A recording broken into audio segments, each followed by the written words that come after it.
할렐루야. 우리 금요일 밤 예배 오신 여러분들을 주님의 이름으로 환영하고 또 축복합니다. 오늘 밤 가운데에도 하나님 놀랍게 말씀으로 임하게 되실 줄 주님의 이름으로 축복합니다. 우리 계속해서 말씀을 한번 보도록 하겠습니다. 여러분, 지난주 말씀을 우리 다 기억하실 겁니다. 지난주 말씀은 이제 사마리아 여인을 끝으로 해서 4장이 끝나지 않고 한 이야기가 더 등장했다는 것을 우리가 좀 볼 수 있습니다. 그 이야기가 바로 왕의 신하. 이 왕은 바로 헤로디아라고 불리는 헤롯이었죠. 이 헤롯의 신하 이야기가 이제 등장하면서 4장의 마무리를 이제 대막을 이제 딱 꾸며줬는데, 그 이야기를 좀 살펴봤더니 이런 이야기였습니다. 한 신하가 있더니 그 신하의 아들이 어떤 상태에 있어요? 죽어가는 상황 가운데 있는 거죠. 아주 심각한 병에 있고 곧 죽어도 이상하지 않을 만큼 연약한 가운데 있었습니다. 자, 그때 이 신하가 어떤 소식을 듣죠? 예수에 대한 소식을 듣는다는 거예요. 그래서 이 신하가 집으로부터 멀리 떠나서 예수 그리스도께서 계신 이 갈릴리 지역에서도 가나라고 불려지는 그 지역으로 직접 이 신하가 가서 자신의 아들에 대한 이야기를 좀 하고, 그리고 이 아들을 어떻게 해달라고 얘기하는 거죠? 치료해달라라는 얘기를 하는데, 그것을 위한 수단으로 예수 그리스도를 직접 자기 아들이 있는 그 가버나움 땅으로 데리고 가려고 하는 모습을 우리가 성경을 통해서 보아왔습니다. 자기 아들이 있는 곳으로 빨리 가서 좀 손을 잡고 또 머리 안수를 하면서 그렇게 좀 치료를 해달라. 죽어가니까 얼마나 아버지가 절박해 했겠습니까? 그런데 그런 왕의 신하가 부탁을 했음에도 불구하고 예수 그리스도께서는 약간 투명한 믿음에 대해서 이야기를 좀 하시는데, 어떤 얘기를 하셨죠? 표적을 보고 믿는 믿음이 좋지 않다라는 이야기를 분명히 얘기하셨죠. 분명히 이 신하의 모습은 예수 그리스도께서 예루살렘 성전에서 돌아다니실 때 기적을 보고 따라온 사람인 것은 분명합니다. 표적을 보고 왔으니까 자기 아들에 대한 이야기를 했겠죠. 그러나 예수 그리스도께서는 표적을 보고 믿는 믿음에 대해서 분명히 부정적으로 묘사를 하고 계십니다. 그러나 왕의 신하가 여기서 멈출 수는 없는 거죠. 반드시 예수 그리스도를 데리고 가야 자기 아들이 뭐 할 수 있습니까? 살아날 수 있기 때문에 어떻게든 자기는 예수 그리스도를 데리고 모시고 가버나움으로 가야 하는 상황 가운데 있었다는 거예요. 그런데 예수 그리스도께서는 어떻게 하시죠? 빨리 가라는 거예요. 가라. 이미 네 아들이 뭐 했다? 살아있다. alive. 살아있다라는 거예요. 치료하셨다라는 이야기를 하시지 않고 alive. 살아있다라는 얘기를 하신다는 거예요. 이게 어떤 선포였습니까? 단순히 예수 그리스도께서는 병을 고치시는 분의 능력으로 한정되어 있는 것이 아니라 죽음을 붙잡고 계시는 거죠. 생명을 붙잡고 계셔서 그의 아들이 결코 죽을 수 없음에 대한 창조주로서의 선포를 하고 계셨다는 것을 제가 설명해 드렸습니다. 그리고 그 신하는 정말 예수 그리스도의 말씀을 믿음으로 말미암아 순종해서 진짜 집을 갔죠. 가버나움으로 갔던 그 길 가운데 자신의 종들을 만났고, 종들이 기쁜 소식을 신하에게 전합니다. 살아있다 라고 얘기를 했죠. 그래서 왕의 신하가 뭐라고 물어봤습니까? 그때가 언제냐라고 물어봤더니 정확하게 예수 그리스도께서 선포하신 그때 바로 자기 아들이 살아났다라고 했던 이야기가 바로 4장의 마지막 부분이었다는 거예요. 근데 왜 이야기가 4장의 마지막 부분에 있었다고 제가 얘기했죠? 이 샘플에 대한 이야기와 사마리아 사람들의 이야기를 대조하기 위함이었다는 것이었어요. 사마리아 사람들은 어떠한 기적도 경험했어요? 못했어요? 아무것도 기적 못했어요. 그저 오직 예수 그리스도의 말씀만 듣고 반응했던 사람들이었죠. 그런데 여기에서 나오는 왕의 신하는 예수 그리스도의 기적을 맛본 사람들이라는 거예요. 그런데 진짜 예수님께서 원하셨던 부분은 그리스도의 말씀을 보고 반응하는 사람들이라는 것을 강조하기 위해서 요한복음 4장 하반부에 이 이야기가 삽입되어 있다는 것을 제가 지난주에 말씀드렸습니다. 그리고 나서 오늘 이제 새로운 이야기가 이제 등장을 할 텐데요. 이제 요한복음 5장 1절부터 15절까지 해서 오늘 말씀 제목은 네가 낫고자 하느냐라는 제목으로 여러분들과 함께 좀 말씀을 나누도록 하겠습니다. 오늘 말씀 5장 1절 우리 같이 한 목소리로 읽어보도록 하겠습니다. 시작. 그 후에 유대인의 명절이 되어, 여러분 지금 때가 언제죠? 유대인의 명절입니다. 이 모든 사건이 끝나고 난 다음에 지금 유대인의 명절이 됐어요. 그래서 명절이 돼서 지금 사람들이 지금 움직이고 있는데 어디로 움직이고 있는 거예요? 예루살렘 올라가는 거죠. 예루살렘에 뭐가 있습니까? 성전이 있어요. 성전에 가는 이유가 뭐예요? 절기 때문에 그렇죠. 절기 때마다 모든 각 지역에 흩어져 있는 12지파에 있는 모든 사람들, 유대인들 어디로 가야 돼요? 해마다 예루살렘 성전에 가서 예배를 드려야 하기 때문에 예수 그리스도께서도 역시 이때 예루살렘에 다시 이동하시는 장면이 나옵니다. 그러면 여러분 지금 예수 그리스도께서 지금 어디 계셔요? 북부 지방에 있죠. 갈릴리 지역에 있으니까 다시 밑으로 내려오셔야 하는 거예요. 그래서 예루살렘 성전에 예배드리러 이 모든 사역을 마치시고 다시 뭐 하신다? 한참을 걸어서셔 내려가셔야 한다라는 거예요. 지금 지방에 대한 이동이 있습니다. 자, 2절이에요. 지금 그리고 예루살렘에 도착했습니다. 2절. 예루살렘에 있는 양문 곁에 히브리 말로 베데스다라는 하는 못이 있는데 거기 행각 5이 있고, 여러분 좀 동그라미 쳐야 되는 부분들이 몇 개 있습니다. 첫 번째는 양문입니다. 여기서 적혀 있는 이 양문은 정말 이 예루살렘 성전의 제사물, 그러니까 동물들이 왔다 갔다 하는 통로라고 해서 정말 양문이라는 이름이 됩니다. 그리고 나중에 이 양문은 예수 그리스도의 자기 선포, 나는 양의 문이다 했을 때 그 양문으로 그대로 연결이 되고요. 또 곧 예수 그리스도께서 골고다 언덕으로 들어가실 때 바로 이 양문 게이트를 통과하십니다. 정말 그가 하나님의 어린 양이라는 상징이 양문을 통과하면서 보여지는 거거든요. 양문이 지금 이 장소적 배경이 나와 있는 거예요. 양문의 곁에 뭐가 있었더니 뭐가 있어요? 히브리 말로 베데스다 동그라미, 베데스다라는 이 연못이 하나 있습니다. 베데스다라는 못이 있어요. 연못이에요. 자, 그런데 베데스다라는 못에 뭐가 설치가 되어 있냐 봤더니 뭐가 있어요? 행각 5. 행각이 뭐냐면 기둥입니다. 그러니까 기둥이 커다랗게 5개가 있다는 거예요. 여러분, 기둥이 있으면 뭐가 있겠죠? 지붕이 있습니다. 그러니까 처마가 있다는 거예요. 그러면 처마가 있는 이유가 뭐겠어요? 어떤 공간을 만들기 위함이거든요. 그러니까 공간이 그렇게 크게 어마어마한 큰 기둥으로 만들어 놨다는 건 그곳에 사람들이 많다 적다? 엄청 많기 때문에 그곳에 늘 상주하기 때문에 비바람과 햇빛을 피하기 위해서 그런 구조물을 뭐에 만들었다? 만들어 놨다는 거예요. 베데스다는 이 양문 곁에 엄청 사람들이 많이 모이는 장소라는 것을 이 한 절을 통해서 우리가 볼 수 있습니다. 아니나 다를까 3절 한번 볼까요? 3절 보니까 사람들이 많다는 것을 바로 볼 수 있습니다. 한번 볼게요. 그 안에 한번 동그라미 쳐볼까요? 병자 동그라미, 병자, 그다음에 맹인, 그다음에 다리 저는 사람, 그리고 혈기 마른 사람. 자, 그 사람들이 어떻게 있어요? 상태가 누워 있어요. 그러니까 앉아 있지도 못할 정도로 지금 지쳐서 누워 있다라는 거예요. 근데 왜 누워 있는가 봤더니 삽입절이 있어요. 뭐라고 나와 있습니까? 물의 움직임을 기다리고 있기 때문에 그곳에서 한참 누워 있다라는 거예요. 그런데 대부분의 많은 사람들은 어떤 사람들이에요? 건강한 사람들이 아니라 아픈 사람들이죠. 연약한 사람들이에요. 정말 다윗의 아둘람굴에 모였던 비치고 환난당하고 원통한 사람들처럼 정말 세상 속에서 설 수 없는 연약한 사람들이 지금 이 베데스다 연못에 그득히 모여 있다는 것을 우리가 볼 수 있습니다. 그러면 정상인 사람들이 베데스다에 갈까요? 안 갈까요? 갈 리가 없습니다. 베데스다 가는 사람들은 다 아픈 사람들이죠. 다 연약한 사람들이 지금 그곳에 모인다는 거예요. 4절 한번 볼게요. 자, 이는 천사가 가끔 못에 내려와. 여기 한번 꺼볼까요? 이는 천사가 가끔 못에 내려와 물을 움직이게 하는데, 여기까지 한번 끌어보겠습니다. 자, 이거는 후대에 성경을 편집하면서 후대의 사람들이 삽입된 구절이에요. 그러니까 원래 사본을 보면 이 구절이 없습니다. 그러니까 천사가 삽입됐다. 이 천사가 내려와서 움직이게 한다는 것은 후대 이해에 대한 이야기고요. 원래 성경을 보면 이 문구가 없어요. 자연 발생적으로 어떻게 힘에 의해서 지금 움직였는데, 자, 봤더니 먼저 들어가는 자는 어떤 병이라도 뭐한다? 낫는다라는 거예요. 굉장히 신비로운 이 못이죠. 어떤 기적이 있는 것 같고요. 어떤 신비가 있는 것 같고, 그리고 그곳에 가면 병고침을 받을 수 있으니까 사람들이 모인다라는 거예요. 그런데 여러분 한번 그곳에 대한 상황을 한번 상상해 보면 좋을 것 같습니다. 정말 오늘 성경 말씀대로 이 천사가 그 못을 움직였을 때 그곳에 가장 먼저 뛰어 들어가는 사람, 선착순으로 해서 1등으로 달려 들어가는 사람은 뭐 한다는 거예요? 병고침을 받는다는 거예요. 그러면 그곳에 정말 수많은 사람들이 가득하게 앉아 있는데 갑자기 천사가 하늘에서 내려와서 연못에 물이 막 움직인다고 생각해 보시죠. 그러면 그 장소는 어떻게 될까요? 그야말로 아비규환이 되겠죠. 다 아픈 사람들입니다. 한 사람은 보이지 않고요, 병자고요, 다리가 온전치 못해서 쩔뚝쩔뚝 거리면서 기어가야 되는 사람들도 있을 거예요. 보이지 않으니까 어떻게 제대로 뛸 수가 있겠습니까? 그저 아비규환이 돼 서로가 엉켜 붙어서 그냥 물속에 달려드는 거예요. 맹인이 물속에 들어갔다가 어떻게 들어가겠습니까? 엄청 위험한 상황이죠. 서로 멱살을 잡으면서 자기의 목소리를 내치면서 내가 먼저 들어왔다, 이런 식으로 경쟁을 하면서 한 사람이 딱 낫는 거니까 얼마나 그 현장이 치열했겠습니까? 여러분, 베데스다라는 말을 우리가 좀 돌이켜보면 좀 좋을 것 같아요. 베데스다는 합성어입니다. 첫 번째는 베이트라는 단어예요. 베이트. 베데스다의 첫 번째 합성어의 첫 번째 단어는 베이트입니다. 베이트는 집이죠.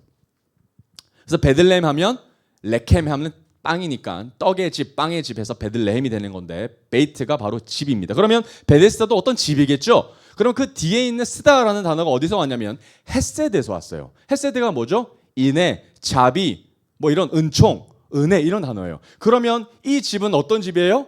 말 그대로 은혜의 집이에요. 근데 좀 뭔가 이상하죠. 여러분 은혜의 집이라면 정말 하나님의 사랑이 가득하고 정말 편안하고 서로가 사랑이 넘치고 주변을 돌아보고 배려하고 이런 모습들이 나와야 될 것 같은데 사실 이 은혜의 집에서 보이는 사람들의 모습은 어떻습니까? 횡포의 모습이죠.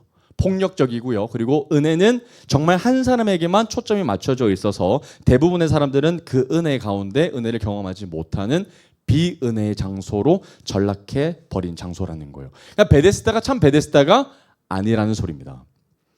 여러분 상상해 보면 정말 이것은 경쟁의 집이죠. 영화 넷플릭스처럼 오징어 게임을 연상케 하는 정말 사람들에게는 희망 고문하는 이야기가 지금 여기에 보인다라는 거예요. 가장 먼저 달려간 사람들에게만 은혜가 주어진다. 은혜는 선착순이다라고 하면 우리가 어떻게 은혜를 누릴 수 있겠습니까? 정말 희망 고문이라는 거예요. 그래서 이 대목을 가지고 사람들이 많이 연구를 하다 보니까 이 베데스다라는 장소가 정말 하나님의 은혜가 주어진 곳일까? 정말 하나님께서 이들에게 너무 불쌍하니까 병자들을 치유하시기 위하여서 의료적인 목적으로 어쩌다가 한 번씩 천사들을 하나님께서 내려주시면 그때 선착순 한 명 정도 하나님이 치료해 주셨던 것일까? 우리가 믿는 하나님은 정말 그런 하나님일까에 대한 고민을 신학자들이 했을까 안 했을까요? 정말 많이 했습니다. 우리도 이상할 텐데 신학자들은 얼마나 이상했겠습니까? 아마도 신학자들은 이렇게 고민했던 것 같아요. 아마도 이런 모습들은 미신적인 요소가 있기 때문에 하나님께서 하신 일들은 아닌 것 같다라고 대부분의 학자들이 결론을 내립니다. 그러면 뭘까요? 천사가 내려왔다고 했는데 사람들이 그렇게 지금 성경에 적혀져 있는데 후대에 삽입되어졌다고 할지라도 왜 이 문구가 삽입이 되셨고 왜 그러면 진짜 그 물이 갑자기 움직이고 또 그렇게 한 사람이 치유가 되는 일들이 일어나게 되는 걸까요? 이에 대한 논의도 참 많았는데 학자들이 이렇게 정리를 합니다. 어쩌다가 그 연못 가운데 샘물이 터졌거나 아니면 그 물 가운데 어떤 바람이 움직여서 회오리가 이렇게 들었을 때 물이 움직이는 것을 통해 경험했는데 어쩌다 한 사람이 그곳에 들어갔던 옛날에 대한 케이스가 신화처럼 계속해서 구전이 되어져서 마치 이곳이 전설적인 장소로 변해져 있는 곳이라는 거예요. 그러니까 지금도 이런 장소들은 외국 곳곳에 많이 있습니다. 동전을 던졌을 때 소원을 외치면 들어준다는 이야기 많이 들어보셨죠? 이것은 한국뿐만이 아니라 전 세계적으로 동일한 신화적인 이야기가 여기 담겨져 있다는 거예요. 아마도 이 장소도 그랬을 것이라고 추측을 한다는 거예요. 어찌됐든 정말 하나님의 은혜가 있어야 될 것 같은 이 베데스다의 은혜가 있었다 없었다? 없었다는 것이 사실에 대한 이야기라는 거예요. 자, 어쨌든 그 장소에 지금 한 사람이 주인공으로 등장합니다. 5절 한번 볼까요? 어떤 사람이 등장하는가? 자, 거기에 38해 되면 몇 년입니까? 무려 38년입니다. 그러니까 38년이나 되면 누가 있다? 병자가 지금 있는 거예요. 여러분 한 질병을 가지고 38년 동안 가지고 있으면 그 고통이 심할까요? 작을까요? 엄청나겠죠? 여러분 정말 하루라도 아파도 그 고통은 견딜 수가 없습니다. 무려 38년 동안이나 한 고통 가운데 있었다면 아마도 그 환자는 포기하기 쉬웠을 겁니다. 아마 자포자기했겠죠. 그러나 이 병자는 계속해서 치유에 대한 마음이 있어요. 얼마나 그 고통이 절박했던지 38년 동안이나 아팠음에도 불구하고 여전히 베데스다라는 그 희망 고문을 하고 있는 그 현장 가운데 뭐 하고 있습니까? 어찌됐든 자기도 빨리 가서 치유를 받고 싶다라는 이야기죠. 1등으로 빨리 달려가고 싶다라는 마음이 있다라는 거예요. 한 줄기 희망이 바로 베데스다가 그에겐 됐던 거예요. 그래서 그곳에서 자기도 누워서 언젠가 천사가 딱 내려왔을 때 빨리 그곳으로 달려가기를 바라는 마음으로 그곳에 뭐하고 있었다? 죽치고 앉아서 누워서 기다리고 있었다라는 거예요. 그러면 병자는 오늘 뭘 기다리고 있는 거예요? 베데스다에서 천사가 내려와 치유의 역사가 일어났을 때 내가 1등으로 들어가는 그날을 뭐하고 있는 거예요? 기다리고 있는 거예요. 근데 그 날을 기다려서 궁극적으로 뭘 더 기다리고 있는 거예요? 내가 치료받는 날을 기다리고 있는 거죠.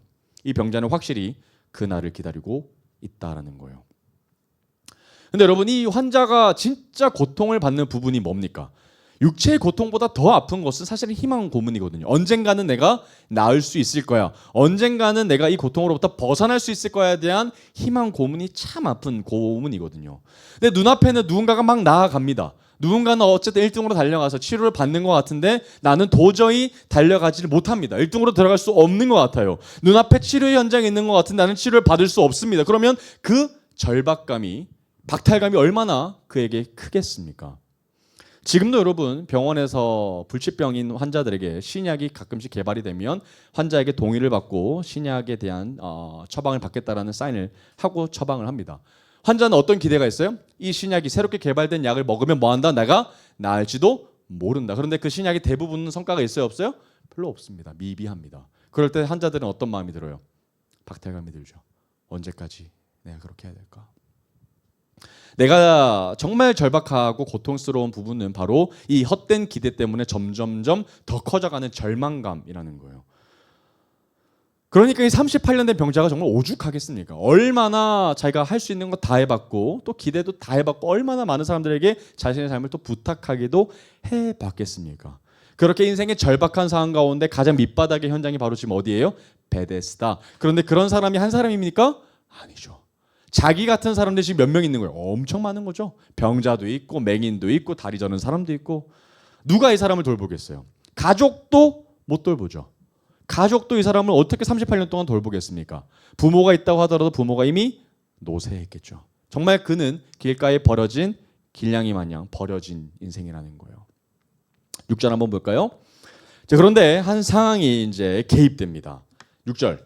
예수께서 그 누운 것을 보시고 병이 벌써 오래된 줄 아시고 이르시되 네가 낫고자 하느냐. 오늘 말씀 제목이 나와 있죠. 한번 쭉 가볼까요? 네가 낫고자 하느냐.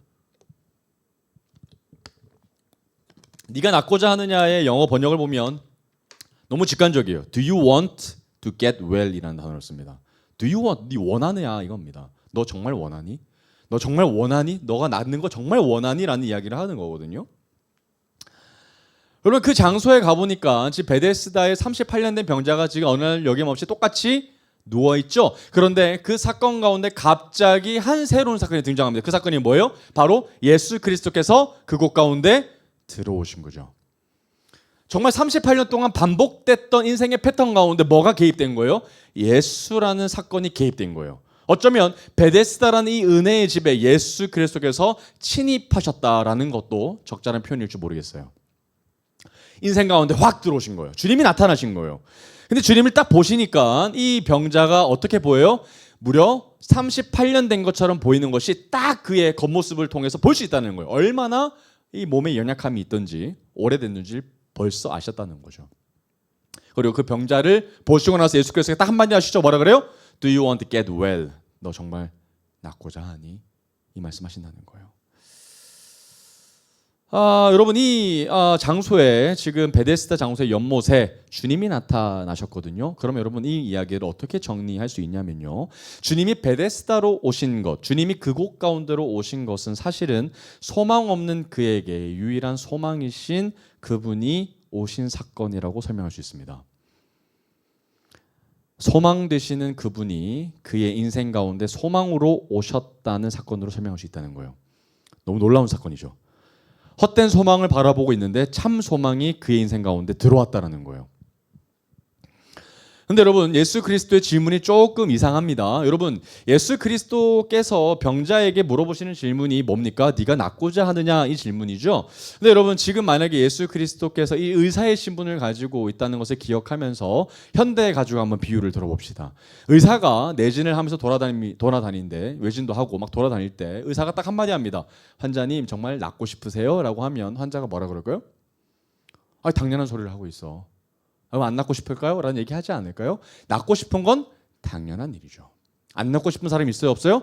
없습니다. 당연한 소리를 하는 사람은 절대 없죠. 의사도 제게 정말 낫고 싶으세요? 라고 물어봤던 적은 한 번도 없습니다. 그럼 이거 어떤 일이에요? 이상한 일이에요. 왜 물어보셨을까?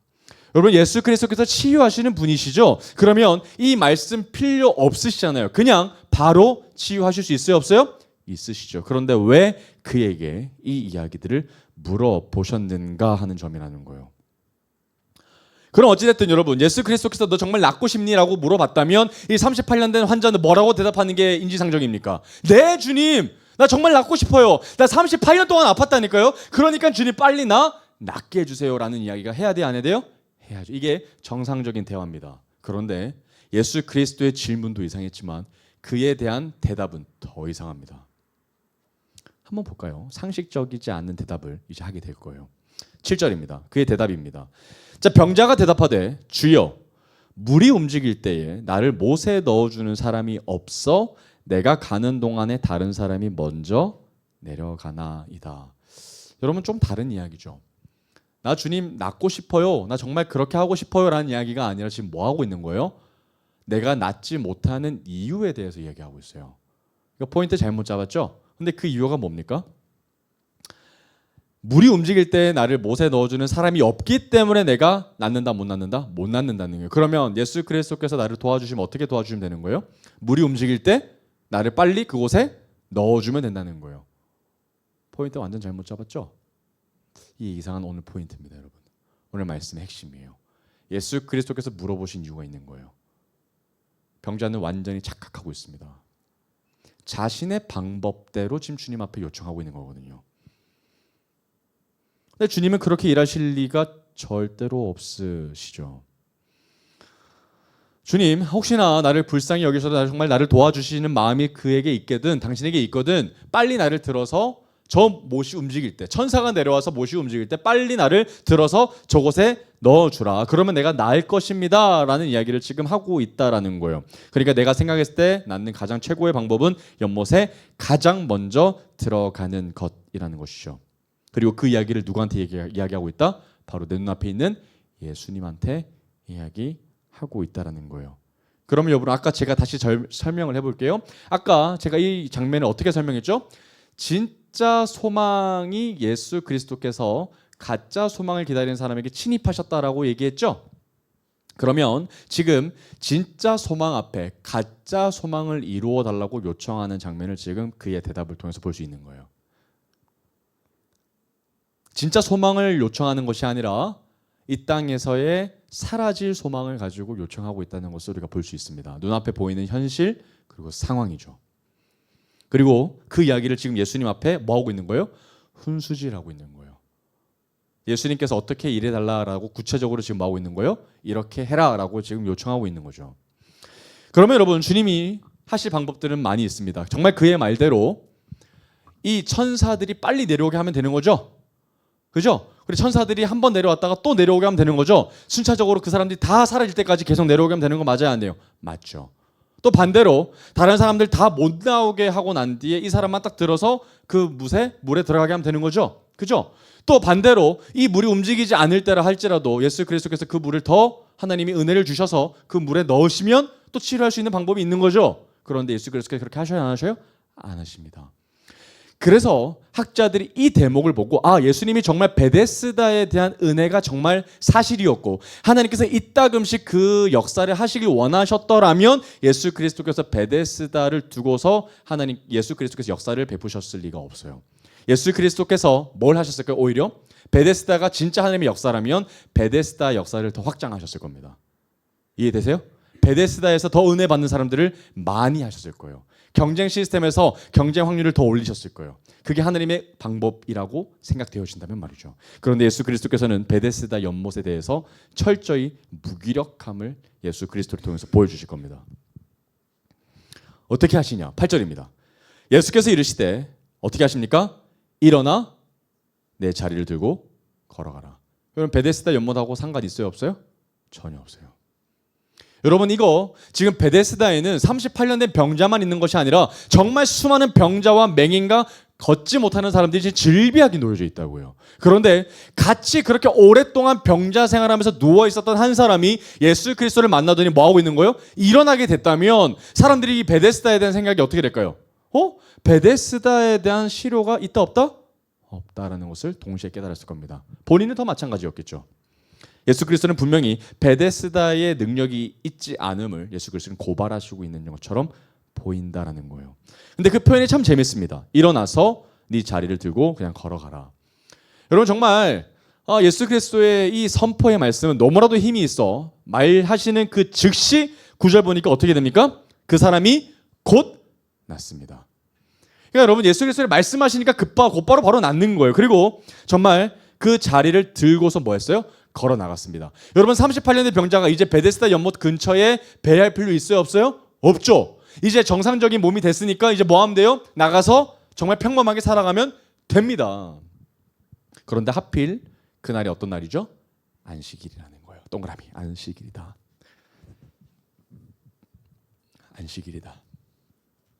여러분, 안식일 날은 어떤 날이죠? 아무것도 하면 안 되는 날. 정말 아무것도 하면 안 되는 날이 바로 이 안식일입니다. 그런데 이 안식일에 예수 그리스도께서 치료하셨고 또 치료하심으로 말미암아 이 병자가 뭐였어요? 자기가 누워 있었던 그 자리를 뭐했다? 들고서 일어났다, 움직였다라는 거예요. 그런데 그 안식일에 대한 법이 이제 저촉되는 것을 우리가 나중에 보게 될 겁니다. 근데 여러분, 그 이야기는 좀 잠시 뒤에 하고 오늘 말씀을 통해서 네가 낫고자 하느냐, 정말 Do you want to get well? 이라는 문장을 가지고 조금 깊게 한번 조금 더 보기를 원합니다. 이 질문 앞에서 정상적인 반응은 어떤 반응이라고요? 네 주님, 정말 내가 낫고 싶습니다 라는 이야기인데 어떤 이야기를 했습니까? 저곳에 빨리 들어가지 내가 못해서 내가 못 낫고 있는 겁니다. 그러니 빨리 나를 저기에 넣어서 낫게 해주십시오 라는 이야기를 대답했다라는 이야기죠. 근데 왜 이런 일들이 일어날까요? 두 가지 정도일 것 같아요. 예수 그리스도의 대답을 물어보신 이 질문 가운데 왜 헛소리를 하는지, 첫 번째는 예수 그리스도에 대한 마음에 대한 고민이 전혀 없기 때문에 그래요. 예수 그리스도에 대한 의도를 전혀 파악하지 못하고 있기 때문에 그런 건데, 두 번째 이유가 더 핵심적인 겁니다. 상황에 잠식되기 때문에 그래요. 예수 그리스도에 대한 의도를 파악하지 못하는 이유는 상황에 잠식됐기 때문에 그렇습니다. 그래서 예수 그리스도께서 물어보실 때 그 물어보심을 전혀 파악하지 못하고 듣지를 못한다라는 거예요. 그래서 딴소리 한다는 거죠. 그래서 주님께서 내 인생 가운데 이렇게 개입하시면 내 인생이 점점 해결될 것 같습니다. 내 방식대로 내 삶을 개입하게 해주시면 내 삶이 회복될 것 같습니다. 부흥될 것 같습니다 라는 이야기를 한다라는 거예요. 어떤 방식으로? 내가 좋은 방식으로, 내가 생각할 때 옳은 방식으로 얘기한다는 거예요. 그런데 이 이야기가 자칫하면 38년 된 병자처럼 주님 앞에 어떤 소리 할 수 있다는 거예요? 헛소리 할 수 있다는 거예요. 여러분, 우리 생각의 한계대로 예수 그리스도를 절대로 규정지어서는 절대로 안 되죠. 내 인생을 이끌어갈 능력은, 또 내 인생을 치유하고 회복할 능력은 베데스다 연못에 있는 것이 아니라 어디에 있는 거예요? 진짜 참된 소망이신 예수 그리스도께 있다라는 거예요. 그러면 눈을 우리가 어디로 돌려야 되는 거예요? 베데스다로 돌리는 것이 아니라 베데스다 가운데 베데스다를 멈추시고 진짜 참된 소망으로 다가오신 예수 그리스도를 바라봐야 한다라는 거예요.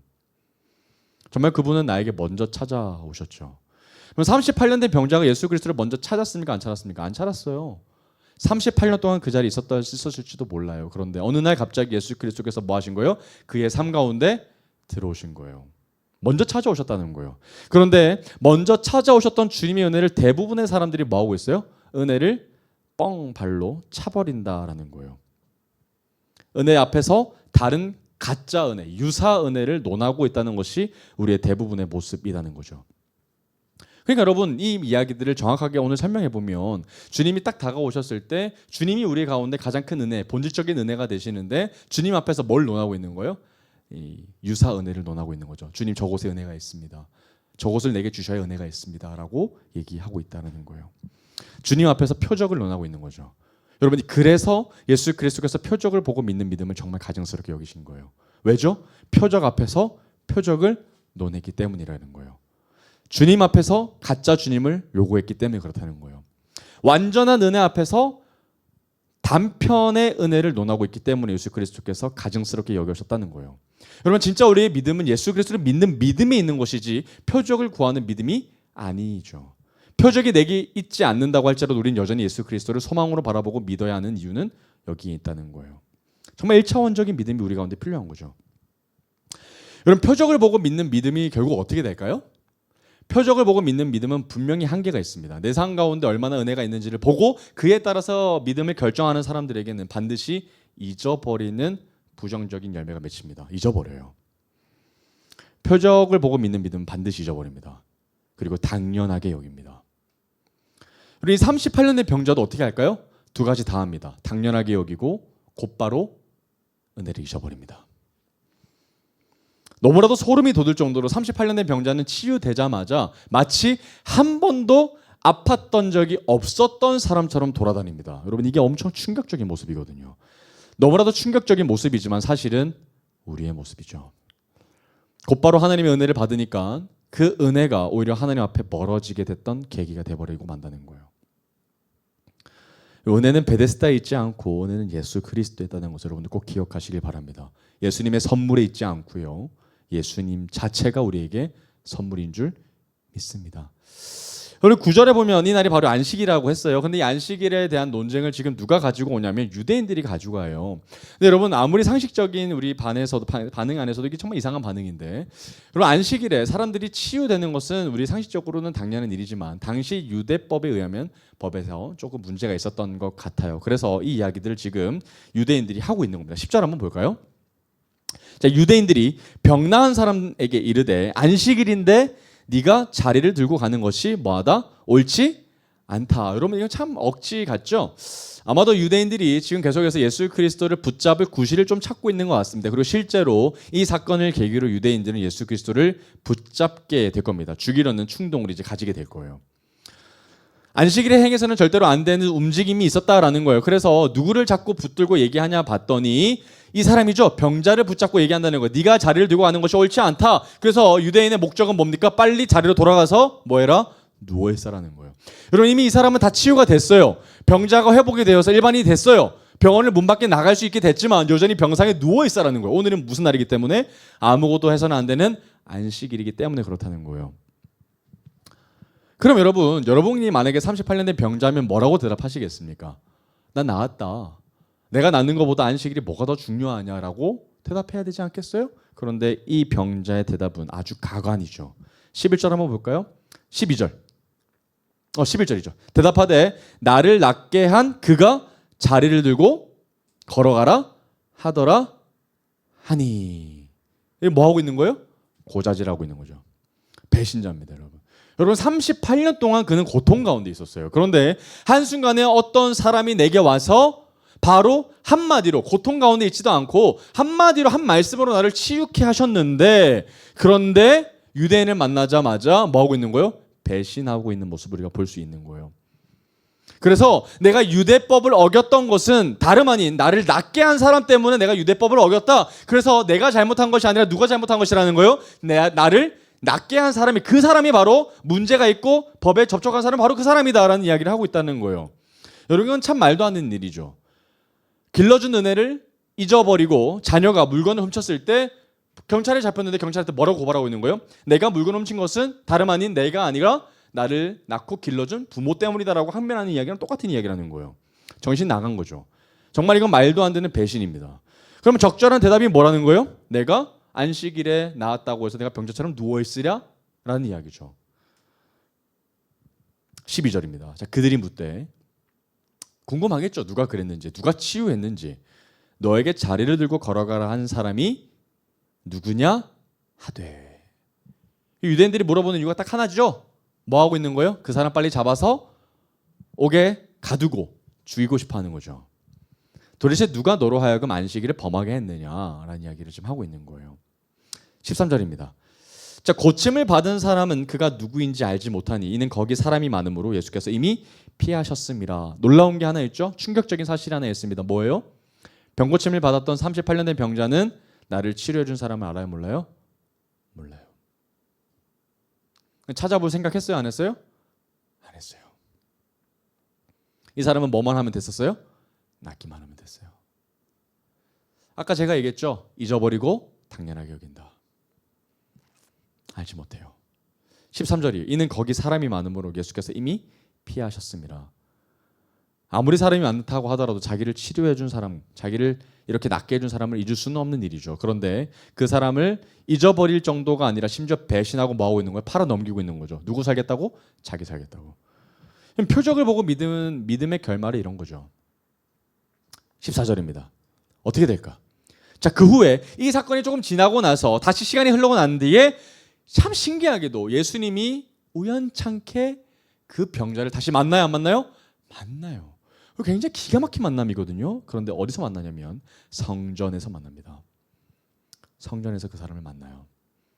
만나자마자 예수 그리스도께서 뭐 하셔요? 이르실 때 붙잡고 얘기하시는 거죠.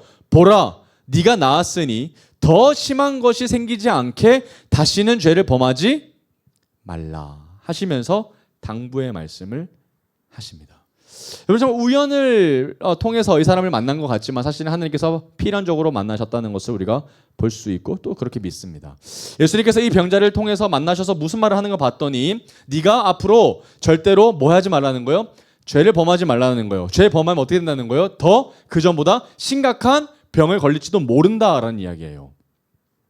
그러니까 이전의 삶은 지나갔고 새로운 피조물로 살아가라라는 이야기를 38년 된 병자에게 예수님께서 당부하고 계신다라는 것을 보고 있습니다. 여러분 그러면 38년 된 병자는 그 전에 예수 그리스도를 팔았다고 할지라도 유다처럼 말이죠. 그러나 이제 예수 그리스도께서 다시 한 번 더 자신에게 기회를 주셨으니 뭐 해야 돼 이제는? 정말 이전의 삶대로 살지 말고 정말 예수 그리스도에게 감사하면서 그 은혜를 기억하면서 사실은 뭘 해야 되냐면 사마리아 사람들처럼 했었어야 했어요. 그게 뭐예요? 증언하는 거죠. 나를 누가 낫게 해줬다? 예수 그리스도가 낫게 해줬다. 라는 것을 사마리아 사람들처럼 뭐 해야 돼요? 증언하게끔 해야 된다는 거예요. 그게 새로운 삶이라는 거죠. 그런데 이 삶은 그의 삶이 아닙니다. 15절 한번 볼까요? 충격적이죠. 그 사람이 유대인들에게 가서 자기를 고친 이는 누구다? 예수라 하니라. 여러분 정말 이거 가룟 유다의 모습 아니에요? 여러분 유대인들이 먼저 그에게 또 찾아가서 그 사람이 누구냐라고 물어보지 않았어요. 그죠? 직접 본인이 먼저 유대인들에게 찾아갔어요. 그리고 찾아가서 뭐라고 그랬습니까? 그 사람이 누군지 내가 알아냈습니다. 이거죠. 근데 그 사람이 다름 아닌 누구다? 당신들이 그렇게 찾고 싶어하던 죽이고 싶어하던 예수입니다. 라는 이야기를 누가 하고 있는 거예요? 진짜 소망을 맛본 사람이 얘기하고 있다는 거예요. 그는 새로운 삶을 살지를 못했습니다. 38년 된 이 병자, 그리고 나았는데 어떻게 이런 삶을 살 수가 있겠어요? 여러분 분명히 예수 그리스도께서는 38년 된 병자를 향하여서 죄를 범하지 말라고 하셨어요. 그죠? 죄를 범하면 이전보다 훨씬 더 심한 질병을 갖게 될지도 모른다고 하셨죠. 그런데 만약에 이 자가 정말 그 뒤에 이야기가 나오지는 않지만 계속해서 예수 그리스도께서 기뻐하시는 행동을 하지 못하고 끊임없이 하나님 앞에 반하는 행동을 계속하게 된다면 정말 그래서 예수 그리스도께서 경고하신 대로 이전보다 더 큰 질병을 갖게 된다면 이 사람이 결국 다시 가게 되는 장소는 어딜까요? 베데스다밖에 없죠. 예수 그리스도께서 헛된 소망 가운데서 끌어내어 주셨는데 진짜 소망이 근데 진짜 소망 앞에 서 있지 못하니까 다시 찾게 되는 곳이 어디라고요? 가짜 소망인 거예요.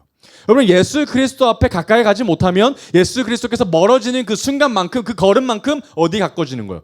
베데스다에 가까워지는 거예요. 베데스다로 걸어가느냐 예수를 걸어가느냐가 우리의 삶 가운데 기점이 됩니다. 우리 끊임없이 매일의 삶 가운데 예수 그리스도 앞에 서 있어야 되는 거예요. 아니면 끊임없이 우리는 유사 소망, 유사 우상 가운데 우리가 유혹되게 될 겁니다. 그래서 이 유대인들이 가서 고백했던 이 삶은 참으로 안타까운 결말이 생각이 돼 보입니다. 사마리아 사람들처럼 그렇게 했으면 참 얼마나 좋았을까요? 예수를 팔지 않고 바로 예수 그리스도가 메시아가 아닐까? 나를 이렇게 치료해 줬다면 정말 그분은 사람이 아니라 하나님께서 우리에게 보내주신 메시아 같아. 그러니 한번 너희들도 한번 예수 그리스도를 만나 보았으면 좋겠어. 이 이야기를 해야 하지 않았을까요? 무려 38년 된 병자가 나았는데도 말이죠. 근데 여러분 참 마음이 아픈 것은 뭐냐면요. 지금 예루살렘 성전에 와서 지금 누구 만나셨어요? 이 베데스다에서 38년 된 병자 한 명 만나셨거든요. 딱 한 명 만나셨어요. 그런데 그 뒷이야기를 보면 다시 예루살렘에서 이제 갈릴리로 돌아가셔요. 그럼 성전에 오셔가지고 지금 예수님이 오늘 요한복음에서만 보면 누구만 만난 거예요? 한 사람 만난 거예요. 한 사람 기적 베푸셨어요. 그런데 그리고 돌아가셨거든요. 그럼 이 사람은 얼마나 큰 은혜를 받은 거예요? 나 하나 살리려고 오신 거예요. 정말 사마리아 여인처럼 관통하셨어요. 그런데 이 여인과는 너무나도 다르게 예수 그리스도 앞에서 온전히 자신의 삶을 보이지 못하고 또다시 베데스다로 살아가는 모습을 우리가 예측하게 되는 거예요. 가룟 유다도 마찬가지거든요. 정말 진짜 소망 앞에서 뭘 봤어요? 그 사람은 상황과 현실 봤죠. 내 눈앞에 당장 보여지는 은 몇 푼 때문에 예수 그리스도를 팔았거든요. 현실이 보였던 거예요. 현실이 보이면 예수 그리스도 앞에 멀어질 수밖에 없습니다. 우린 끊임없이 현실이 아니라 그리스도를 봐야 하는 줄 믿습니다. 정말 이 38년 된 병자는 이제 베데스다 연못으로 이제 들어가게 될 텐데, 이 이야기하고 너무나도 대비되는 이야기가 성경에 한 번 더 나와 있습니다. 정말 비슷한 샘플에 대한 이야기인데 결말이 너무나도 달라요. 그래서 오늘 말씀을 한 번 더 좀 찾아보겠습니다. 오늘 누가복음을 한번 찾아가 볼게요. 누가복음 17장 한번 찾아보겠습니다. 누가복음 17장 11절에서 19절.